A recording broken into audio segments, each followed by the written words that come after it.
Rozi Muhammad Anayat Xotan shahrining Elchi yezisi Shamalbog' kentidan bo'lib, 1971-yili Xotan viloyatlik 1-o'rta maktabni bitirib, Elchi yezlik yezigilik mashinsozlik zavodiga shogirdlikka kirdi.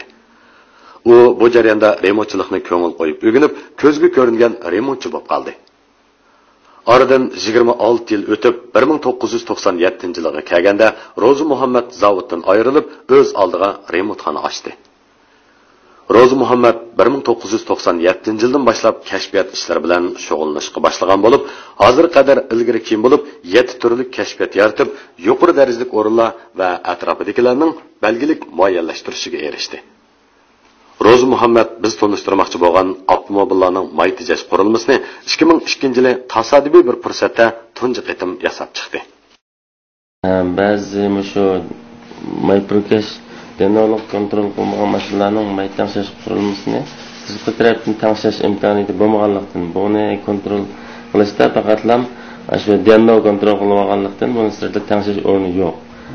Men bu narsani uzun yillik hamda remont jarayonida to'plagan tajribam orqali shunda to'la mashinalar mening oldimga may sarfiyat o'rlab ketdi deb keldi.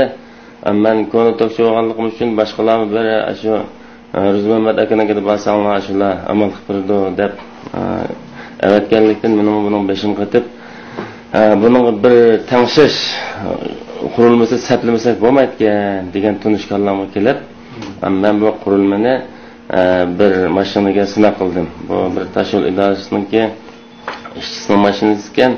Bu taksi mashina kunda 300 ko'ydan ushuq may jalagan. Ammo amaliyotda topgan pulisi majalash puli bilan asosan tamponlashib qolgan. 10-20 ko'y paydo qilgan, qolganiga bir may jalab buni turxundan odatda ko'p chiqib ketgan. Buni ko'p remontxonaga olgan bo'lsa, bunga hech amal qila olmagan.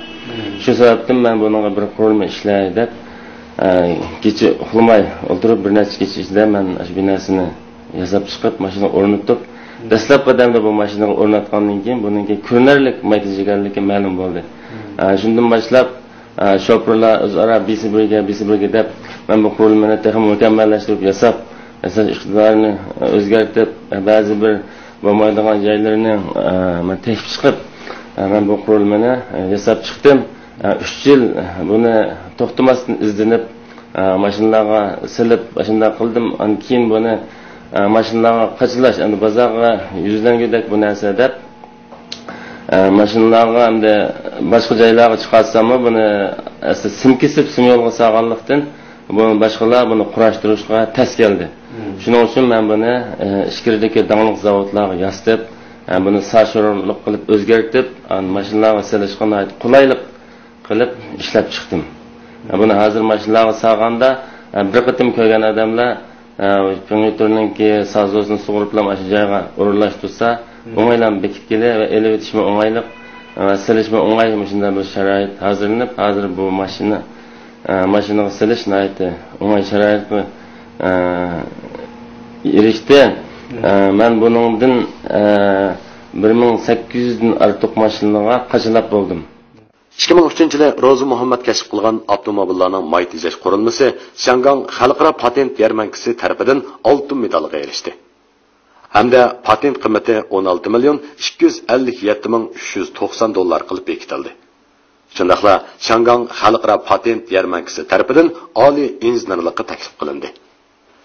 Bunun hozir shofirlarning inkosi qaragan chaqda ba'zi shu Yaponning asli, masalan, Yaponda ishlangan, masalan, Yonjangdagi Yaponning deydi, unda mashinalarga tejigini 30% dan oshganligi ma'lum bo'ldi. Ammo davlat ichida ishlangan mashinalarga 15% dan 25% gacha ma'lum bo'ldi. Bu tejashda shu Tokyo Denno orqali kontrol qilingan mashinalarningki Tokyoda kashillik ko'riladi. Yoki buning hamda bu 6 xil senzor bor buningda. O'sha senzorlarningki bergan uchuri dennoga to'g'ri inkas bo'lmay qolgan sharoitda may sarfiyati o'rlab ketadi. Biz bu qurilmani Tokyoga o'rinlashtirgandan keyin dennodan shu senzorlarning xato bergan uchurini o'ngshab, may sarfiyatining dennodan bergan buyruqni to'g'rilab may sarfiyatining o'rlab ketishining oldini oldi. Shunday qilib mayni tejaydi. Ro'zi Muhammad avtomobillarning may tejash qurilmasini kashf qilgandan keyin bu qurilmani izlab so'rab ishiltilganlar ko'paydi. Buning bilan bu kashfiyatning bozor istiqbolini ko'rib yetgan Ro'zi Muhammad munosabatli o'rinlar bilan hamkorlashib bu mahsulotni bozorga selishga tutish qildi. Men bu qurilmani tadqiqotini xil burun boshlagan.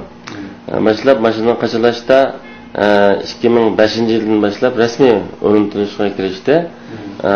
Undan keyin bozor yaxshi bo'ldi. Men yerda xili undan kirim qilgandan keyin buni men Iskirda davlat zavodi yasib chiqib, yarmarkaga qatnashgandan keyin Urumchidagi bir shirkat buningki setish vakolatchiligini mendan oldi. Hozir bozorga kirish oldida turibdi. Bu xili hozir yaxshi. Biz bu maytirish kursini kirgizgandan beri bir oylikda 5-6 mashina o'rnatdik. Biz o'rnatilgan mashinaninki maytirish nisbati hozir 10%dan 20%ga yetibdi. Shopirning bergan bahasida yaxshi bo'ladi. Qadrli ko'ruvchilar do'stlar, kashfiyat yaratish jafoliq bir jarayon bo'lsa, shu xil kashfiyatni bozorga yuzlantirishmi intayin jafoliq bir jarayon bo'lib hisoblanadi. Biz Ro'zi Muhammad kashf qilgan avtomobillarning may tejash qurilmasiga zo'r utuqlarni tilaymiz.